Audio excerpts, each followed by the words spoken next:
Colosenses 1:9 dice Pablo a los colosenses: por lo cual también nosotros después, desde el día que lo oímos, no cesamos de orar por vosotros y de pedir que seáis llenos del conocimiento de su voluntad, en toda sabiduría e inteligencia espiritual, para que andéis como es digno del Señor, agradándole en todo, llevando fruto en toda buena obra y creciendo en el conocimiento de Dios, fortalecidos con todo poder conforme a la potencia de su gloria, para toda paciencia y longanimidad, con gozo, dando gracias al Padre que nos hizo aptos, diga conmigo, me hizo apto, para participar de la herencia de los santos en luz, el cual nos ha librado de la potestad de las tinieblas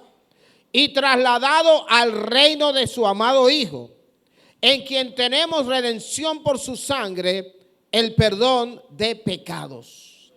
Qué tremenda palabra. Si yo no hablara más nada, esto le habló, ¿verdad? ¿Sí o no? Esto es poderoso. ¿Y quién lo dice? Lo está diciendo el apóstol Pablo. Y yo quiero mencionar 5 personajes en esta noche. Claro, no me puedo extender, pero vamos a decir que algunos 35 minutos. Debo terminar a las 9 en punto, creo, si tomo 35 minutos. Yo quiero hablar de 5 personajes. El primero es el apóstol Pablo, el mismo que está hablando aquí. Fue hecho apto para recibir la herencia.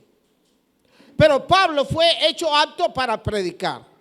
Pablo fue hecho apto para ministrar, para romper ligadura de impiedad, para desatar a los que estaban atados. El apóstol Pablo está haciendo la descripción correcta para muchos que están en la iglesia y que no saben por qué están aquí. Es un problema que se da en muchas iglesias, que estoy aquí y ahora qué. Una falta de entendimiento que en mi caso, aunque toda la vida he sido evangélico, pero hubo una etapa en la que mi respuesta, cuando yo era un muchacho de intermedia, como le llamaban en ese entonces, cuando estaba estudiando en 7º, 8º, daba buen testimonio, pero daba una respuesta un tanto irresponsable e ilógica cuando me preguntaban: ¿y por qué tú eres evangélico? Imagínense ustedes, estoy hablando de los años 70, cuando todavía no se había inventado el arcoíris en colores. Y entonces el ser evangélico era un fenómeno raro, porque lo que era común era, si eres religioso, deberías ser católico, aunque no asistiera a la iglesia ni nada, pero este tipo es raro. Así que si a alguien lo burlan por ser cristiano evangélico en este día, ya no es tan común. Al contrario, esto es hasta prestigioso para muchos, el ser evangélico ahora en día. Pero en ese entonces, y con el comunismo que iba creciendo, que va a tomar todo el poder, y la izquierda que estaba burlándose de todo lo que fuera Dios, y que se entendía que iba a desaparecer por completo, gracias, la fe va a desaparecer. El aparecer de este muchachito diciendo que yo soy evangélico, cuestionándome, varios me preguntaban: ¿por qué tú eres evangélico? Y la respuesta muchas veces fue: bueno, es que mi abuela me llevaba a la iglesia. En otras palabras, yo como queriendo decir, esto es una loquera, que la loca de mi abuela me llevaba a la iglesia y en base... Así que yo respondía de una manera sin vergüenza, irrespetuosa, ilógica y disparatosa. Porque es verdad que la abuela usó el Señor para traerme a los caminos del Señor, es cierto. Pero ustedes saben a lo que yo me refiero, o sea, estoy aquí pero no soy yo. Era una especie de... Yo no estaba tan cuerdo cuando me estaban llevando a la iglesia. Así que yo duré unos pocos años, no mucho, porque el Señor fue trabajando conmigo y me fue cambiando.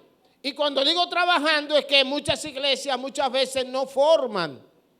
A mí no me formaron como líder en la iglesia a las iglesias donde sí me formaron en algo, pero realmente muchas de las cosas que tenían que decirme no me decían. Nadie me decía que esa expresión no era correcta. Eso no es correcto, porque yo no estoy aquí solo por mi abuela. Hoy yo estoy aquí y hace mucho tiempo que lo entendí, porque el Señor me ha hecho apto para yo recibir la herencia. Yo no estoy aquí por mi mamá, mi hermanita mayor, que me prometió darme una pela si yo me descarriaba. Me prometió darme una fotografía si yo me convertía. Una foto era difícil, no como ahora Roberto con un celular yo saco fotos. Era un aparato rarísimo, interplanetario, donde había que meter la cabeza y sacar una foto, rarísimo. Y había que traer un camarógrafo con un caldero en la cabeza para, óigate hermano, cómo hemos avanzado, que ahora yo hago así y le saco una foto a ustedes en unos segundos y la mando al resto del mundo. Sin embargo, mi hermana me prometió regalarme una foto de esas. Y cuando yo me convertí a los 10 años, me tomó esa foto que la tengo en casa. ¡Qué belleza de fotógrafo! No,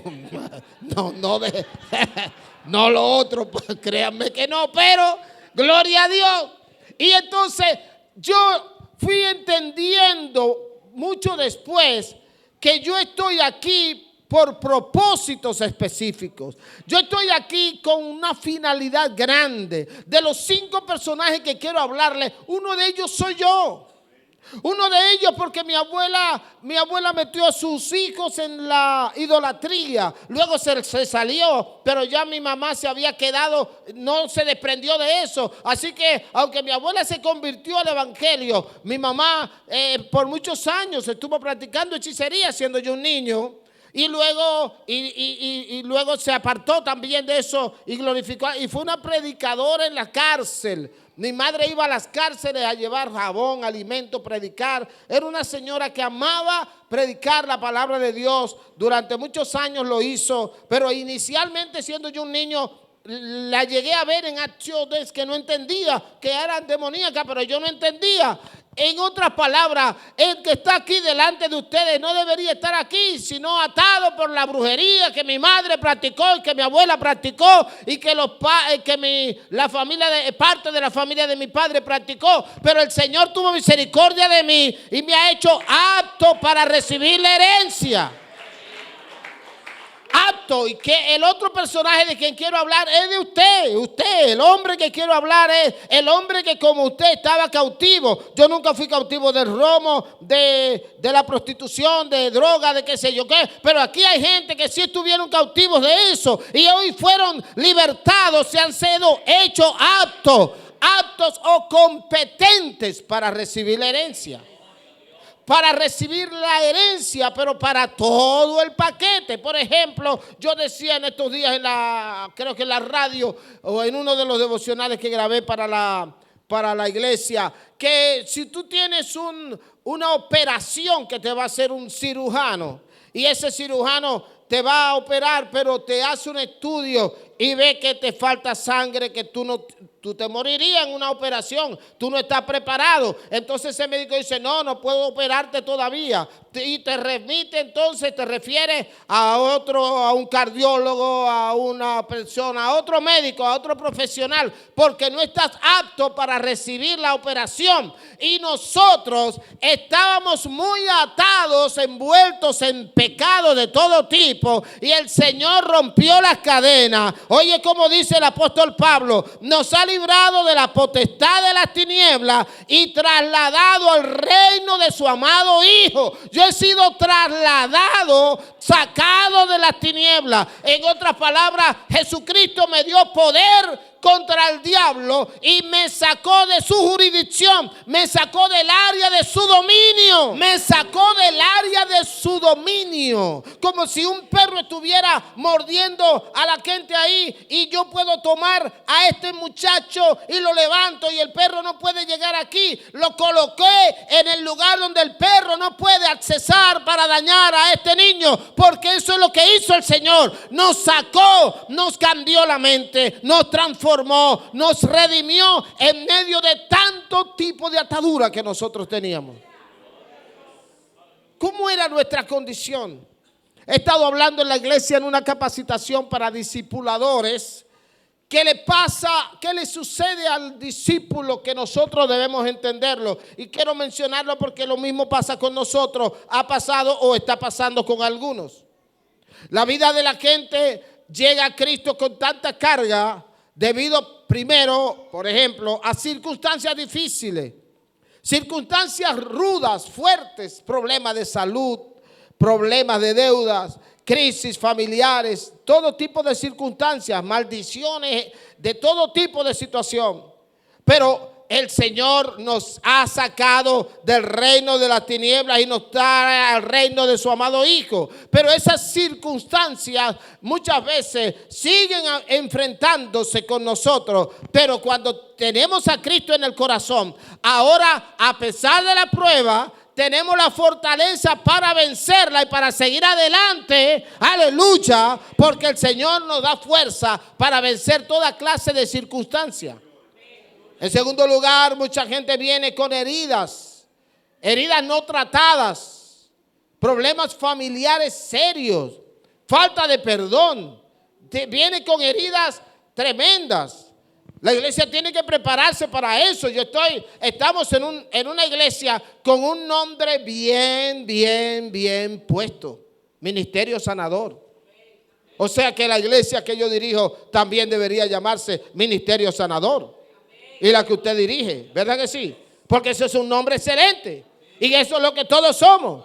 Ministerio Sanador. La gente llega con heridas, eso es lo duro. Me he encontrado con personas que tienen odio y que tienen raíz de amargura porque su padre, imagínate, en estos días tratamos algo así y hubo una jovencita que no hubo que llevarla a su casa porque fue confrontada cuando de repente analiza la condición de su padre, del rechazo, que no la acepta, que no le da valor, y se quedó petrificada en medio de una reunión juvenil por eso, porque se analizó y el lloro no la dejaba porque ha sido muy maltratada por la indiferencia de un padre. Y la iglesia está llena de gente que viene así. Nosotros tenemos la tendencia de tratarlo igual a todos. Y no es lo mismo si Yolanda se congrega a partir de mañana en la iglesia que yo dirijo, porque ella llega con un nivel de sanidad bastante alto. Pero la vecina que está al lado de su casa llega también, y esa vecina no tiene el grado de sanidad, de comprensión que tiene Yolanda. Entonces nosotros la metemos en un grupo normal, le damos la misma clase de Yolanda, el mismo mensaje a las dos, pero ninguna de las dos son iguales porque tienen una serie de ataduras y yo no lo sé porque no me siento con esa persona para saber en qué condición llega. Es un problema que nos daña bastante. Porque la persona sigue, pero con el paso del tiempo le pasa como me pasó a mí. Yo duré muchísimos años en la iglesia, pero tenía rencores hacia mi padre y hacia algunos de mis parientes. Sobre todo uno de mis parientes, de mis más cercanos.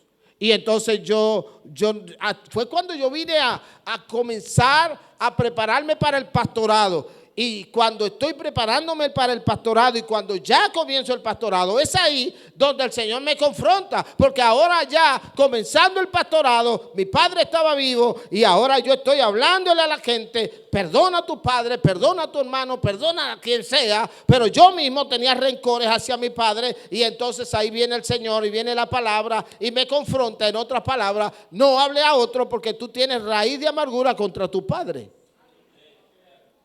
Así que la iglesia nunca me lo dijo eso. La iglesia no se enteró quién era mi papá y la condición en la que yo estaba. Yo reprendo eso. La iglesia que usted dirige y yo dirijo no puede ser igual. ¿Quién dice amén? No puede ser igual.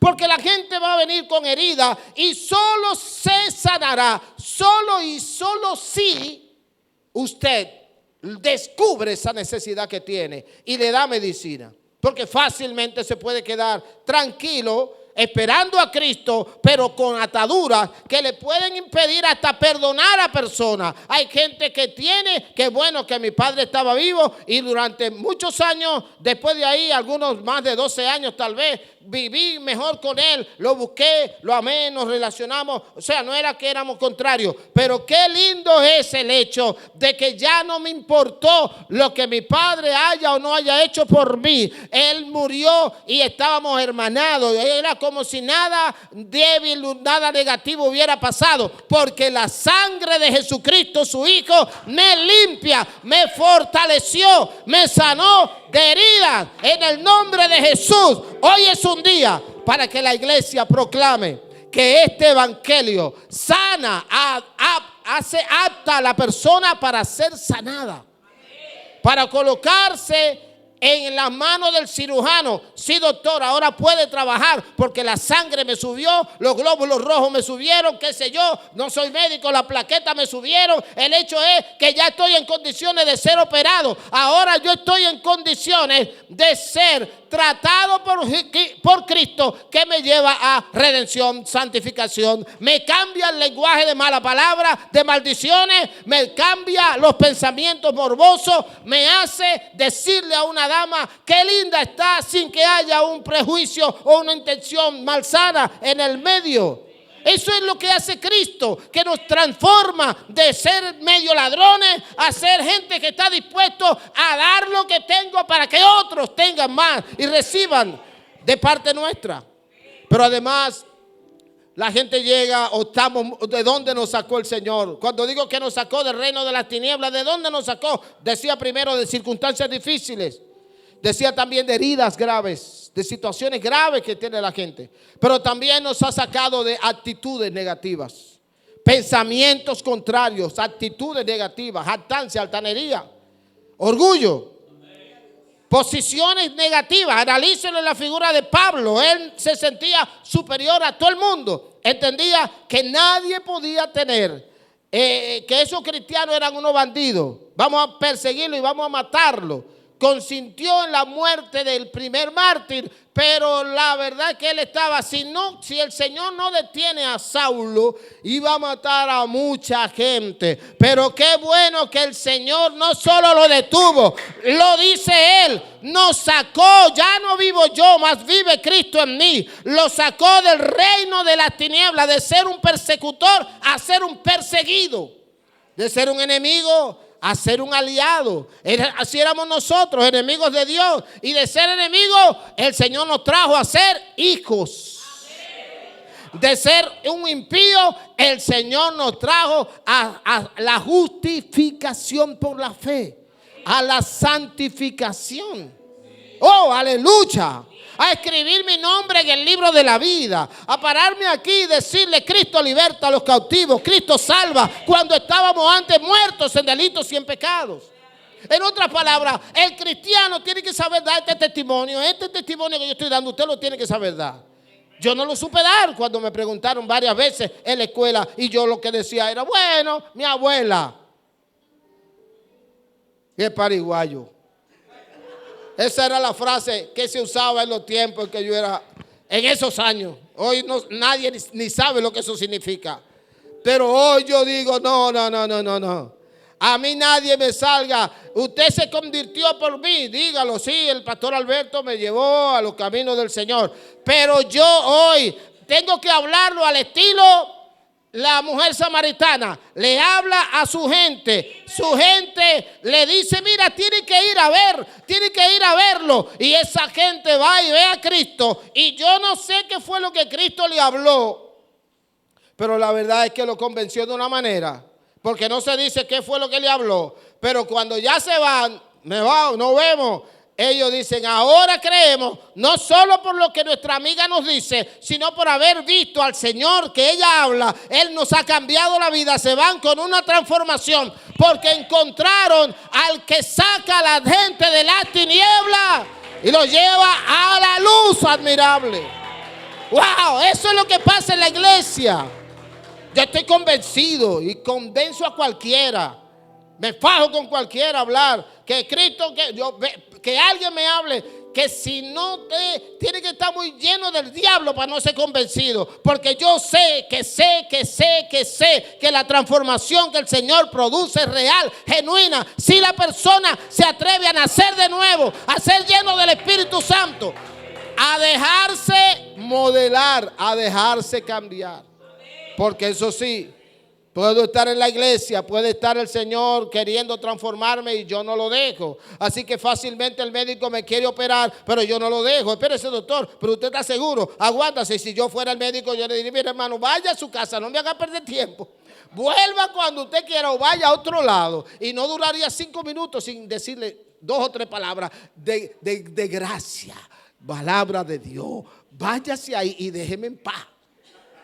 Porque la verdad es que yo tengo que ponerme en el cirujano. Ya lo escogí a él. Ahora tengo que creer que él tiene la capacidad. Y si no dejo que el médico trabaje, si yo no dejo que el Espíritu Santo trabaje, si no soy sensible a la voz de Dios, entonces definitivamente el Señor no puede operar. Estoy hablando de que nos sacó de circunstancias difíciles, de actitudes, pensamientos negativos, de heridas, pero también nos ha sacado de la potestad directa de las tinieblas.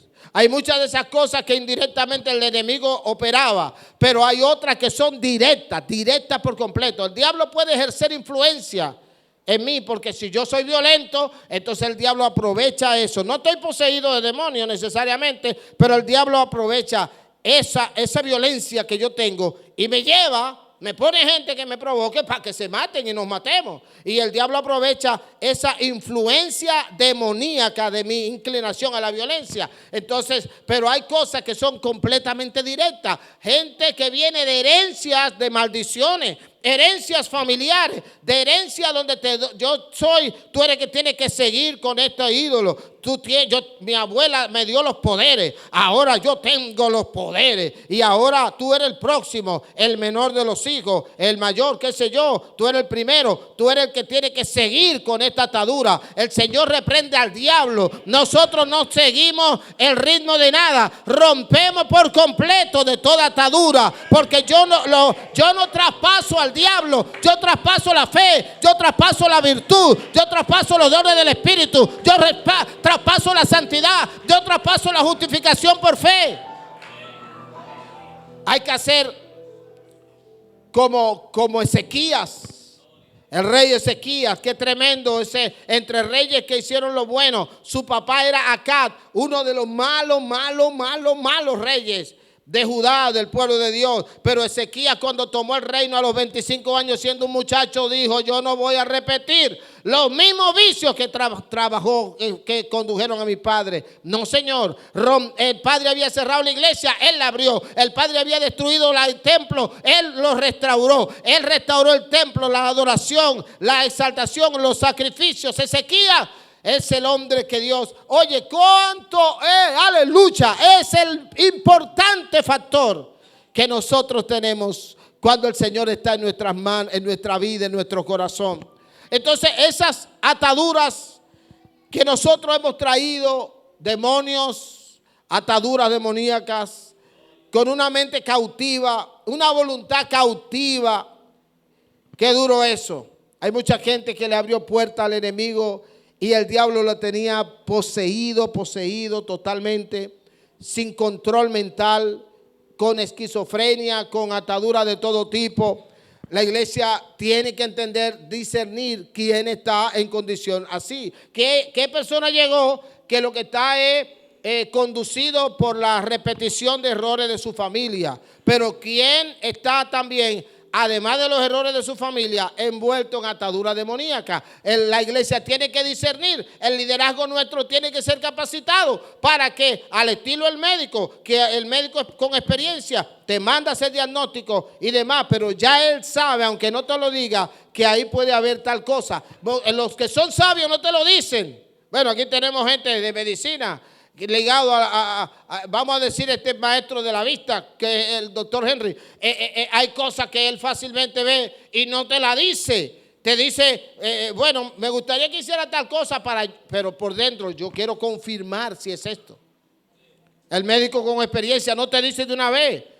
Véame esto, estúdiame esto, tráeme este diagnóstico, este estudio, vea rayo X, vea laboratorio, aquello, y de ahí sacan una conclusión. Y cuando te vuelven a ver, te dicen con propiedad lo que tú tienes, porque ya no es adivinando, sino que ya saben, porque saben lo que tienes. Entonces la iglesia tiene que saber en qué condición llega la gente a sus filas para saber qué tipo de tratamiento le vamos a dar.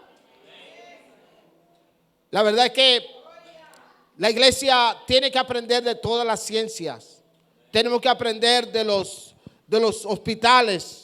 Porque los hospitales no tratan a la gente igual. O sea, hay gente que necesita un tratamiento inmediato, breve, algo breve. Hay que atenderte rápido porque si no te mueres. Pero hay otros que le dicen, ve, vuelve de nuevo tal fecha, unas semanas después, porque el caso tuyo te dan medicina y demás. O sea, hay que determinar cuál es la condición del paciente para saber qué tratamiento se le va a dar. Y hay un área específica para determinar el grado de urgencia que tiene el paciente.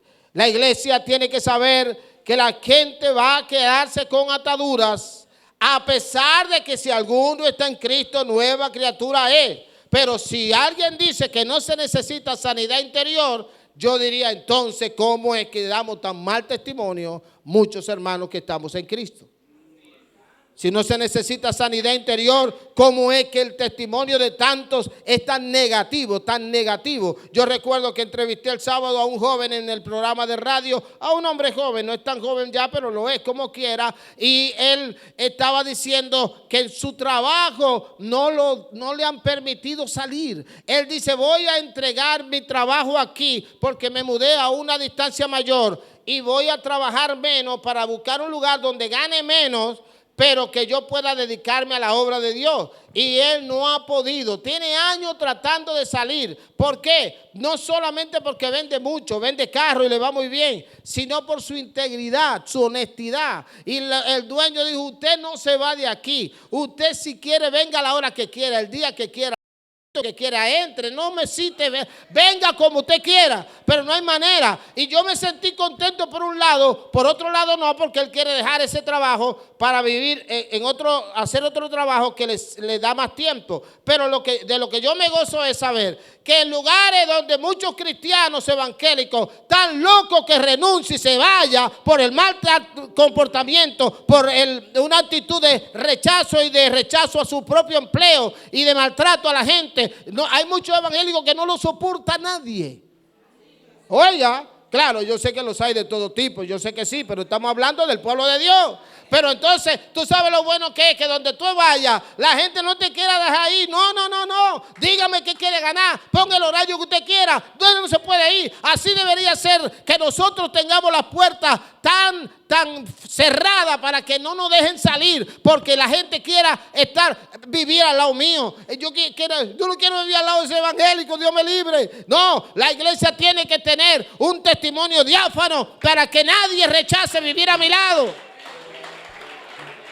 Para que nadie me escuche echarle 3 maldiciones a mi esposa y luego en la radio y en el culto poder adorar y bonito. Pero yo me oyó maldiciendo a mis hijos, maldiciendo a mi mujer, o ella a mí, o cayéndole a tablazo.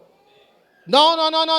Yo tengo que tener un testimonio diáfano, porque lo que está diciendo Pablo, oye lo que dice, que seáis llenos del conocimiento de su voluntad en toda sabiduría e inteligencia espiritual, que andéis como es digno del Señor, agradándole en todo, llevando fruto en toda buena obra y creciendo en el conocimiento de Dios.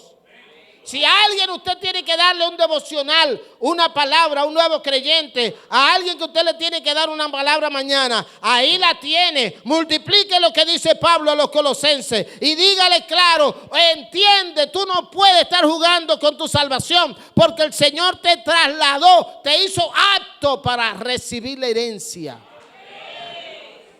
No puedo extenderme, pero apto para recibir la herencia desde el punto de vista jurídico. ¿Qué será eso? No lo he tratado, no soy abogado, pero los abogados que están aquí le preguntaría qué será apto para recibir la herencia. Tengo un niño, es un niño, ¿Qué será preparar a ese niño para que pueda recibir la herencia y la entienda y no la malgaste? Un abogado que está aquí, me encantaría tener tiempo para preguntarle, ¿qué será apto para un niño de 8 años recibir la herencia? ¿Cómo se le prepara para que sepa ejecutar y cuidar la herencia que tiene y usarla? No lo sé decir, pero usted sabe lo que estoy hablando. El Señor, de ser una persona atada, influenciada, poseída, destruida a mi mente, mis emociones, mis sentimientos, mi voluntad, atado por los 4 costados, el Señor me ha traído a ser apto para la herencia, apto para la herencia, apto para salvación, apto para perseverar en la doctrina, apto para la comunión unos con otros, apto para el partimiento del pan. Y el otro personaje último que quiero hablarle, le hablé de Pablo, le hablé de mí, le hablé de usted, le voy a hablar de otro que se llama Pedro. Oh, Dios mío, ese hombre tosco que negó a Jesús, que maldijo para que decir claramente, no conozco a ese hombre. Ese Pedro, cuando tú lees sus cartas, primera y segunda de Pedro, no vamos tan lejos. Vayamos así, aunque sin leerlo, al libro de los Hechos. ¿Qué le pasó a Pedro? ¿Qué fue lo que le pasó? Un hombre que negó a Jesús, que era metida de pata cada rato, que llegó a decirle a Cristo, no te dejes matar. Y Cristo le dijo, apártate de mí, Satanás, porque me eres estorbo. Aunque no estaba diciéndole Satanás a Pedro, pero más o menos era la misma cosa. Lo estaba usando. Más o menos estaba en las mismas. Entonces, pero ese hombre, cuando viene lo que se produjo, no en el aposento alto. Por favor, en un aposento alto no se iban a reunir miles de personas. Estaban en las fiestas de Pentecostés. Ya habían bajado del aposento alto donde estuvieron reunidos. Usted se da cuenta que estaban en la fiesta de Pentecostés y que venían gente de todos los lugares. Por eso es que había tanta gente allí. No era un grupito arriba. Ahí no había edificio para meter tanta gente en un segundo nivel. Estaban en el templo, en donde sea, pero no en el aposento alto. Ya seguro habían bajado. Y en medio de la fiesta de Pentecostés, que el Señor se las arregló, porque todo lo era fríamente calculado. Vamos a celebrar la fiesta de Pentecostés. Y se le llamaba la fiesta de la cosecha. Luego viene el Espíritu Santo y a partir de ahí se comienza a ligar la fiesta de Pentecostés con la llegada del Espíritu Santo. Entonces, Pedro, después que llega el Espíritu Santo y se manifiesta de una manera sobrenatural, comienzan a hablar en otras lenguas. Era una revolución que había allí. Pedro toma el micrófono. Pedro toma la palabra. Yo pregunto, ¿y qué le pasó a Pedro para dar un mensaje tan contundente que 3,000 personas recibieron a Cristo como Salvador? ¿Qué fue lo que pasó con Pedro? ¿Lo ha analizado? Porque Pedro era la verdad que era un tipo que metía la pata, él analizaba y él disparaba y pensaba después. Si hubiera tenido arma de fuego, mata un lote de gente y después, ¡ay, no era ese! Y no estoy bromeando, porque no era arma de fuego, pero sacó la espada y casi mata. Le redujo la oreja al hombre, que era una oreja grande, y se la redujo. Y cuando tú le tiras a alguien por una oreja, no es por la oreja, es para llevarle la cabeza. Ese Pedro, con todas esas actitudes negativas, ese Pedro es el mismo que toma la palabra y explica quién es Cristo que ustedes rechazaron, quién es el Cristo que murió en la cruz, quién es el Cristo que ha mandado ese espíritu como había prometido Joel capítulo 2. Y entonces la palabra fue tan contundente que Pedro tocó y convenció. Esa gente dijo, ¿qué haremos? Arrepentidos y convertidos, y fueron bautizados. Yo me imagino qué bautismo tan grande habrá sido ese. Miles de personas bautizadas en las aguas, en lo que fue la inauguración de la iglesia. ¡Wow! ¡Qué inauguración tan poderosa de la iglesia! ¡Dios mío! Qué poder tan grande para que miles de personas reciban. Y no solo ese, luego vuelve y toma la palabra, 5,000 personas reciben a Cristo. Y el poder era tan grande que hasta con la sombra de Pedro se sanaban los enfermos. ¿Qué fue lo que pasó allí? Es que el Señor sacó a Pedro de las tinieblas y lo trajo a la luz admirable. Es que lo hizo apto para la herencia, para la predicación, para la liberación demoníaca, para la sanidad, para el evangelio. Y eso es lo que el Señor hace con nosotros. Nos ha hecho aptos. No desprecies ese privilegio, haberte hecho apto. Yo no soy apto solo para la medicina, yo soy apto para la fe. Yo no soy apto solo para la radio o para el derecho. Yo soy apto para que la gente reciba a Cristo a través de mí. Y por eso póngase de pie, iglesia, y le pido, traspase esta palabra a alguien, a sus discípulos, a los que acaban de recibir a Cristo. Explíquele cuál de estas situaciones te ha pasado a ti. ¿De dónde viene? ¿Cuál es tu situación? ¿Cuál es tu estatus? Y puedes declararle lo que el Señor ha hecho contigo, lo que el Señor ha hecho conmigo, y puedes hablarle de lo que Dios ha hecho con otros tantos, porque muchas veces pierden la fe, creen que nadie está viviendo esa situación. Puedes explicarle que así como el Señor, tú te acuerdas el que estaba testificando el domingo en la iglesia, ¿te acuerdas? Ese hombre estaba bien atado, con familias, con desórdenes. Todos tenemos así. Tenemos en la iglesia hombres que fueron enemigos de sus papás, de su padre, de su madre, que eran odiados por su familia. En la iglesia los hay, no sé si aquí, pero en todos los lados hay gente que eran enemigos, que tenían su hogar deshecho. Algunos no pudieron restaurar su familia, pero sí están listos para reproducir lo que Dios ha hecho en sus vidas. Por lo tanto, si hubiera aquí en esta noche una persona que tiene todo lo que yo he dicho y un poquito más, sepa que aquí está el Señor que libertó a Pedro, que libertó a Pablo, que lo libertó a usted, que me libertó a mí. Sepa que yo tengo conmigo la palabra que le puede libertar. Y esa palabra es que recibiréis poder cuando haya venido sobre ustedes el Espíritu Santo, y me seréis testigos en Jerusalén, en Barrio Blanco, en Miramar, en San Pedro, en Santiago, en La Romana y hasta lo último de la tierra. Dios te bendiga. Rápidamente alguien venga, pastor, ore por él. Gloria a Dios. Gracias Señor, gracias Señor. ¿Quién quiere recibir a Cristo? ¿Quién más quiere recibir a Cristo? La liberación que el Señor puede hacer. No se sorprendan de la liberación que el Señor puede hacer en la vida de la gente que viene. Puede haber toda clase de ataduras y el Señor puede romper las ligaduras, porque nos saca del reino de la tiniebla al reino de su amado Hijo. Padre, en esta noche yo te doy gracias por lo que tú hiciste en mi vida. Con todas las trampas que el diablo me trazó, con todos los amarres, los vínculos que el diablo quería destruirme, y a pesar de eso, aquí estoy. Más de 30 años de pastorado, sembrando la palabra en miles, aunque no hayan miles de miembros en la iglesia, pero le hemos predicado a miles de personas en la radio, en los templos, en las naciones donde he ido, donde quiera. He trocado el corazón de miles de personas porque tú me has usado para eso.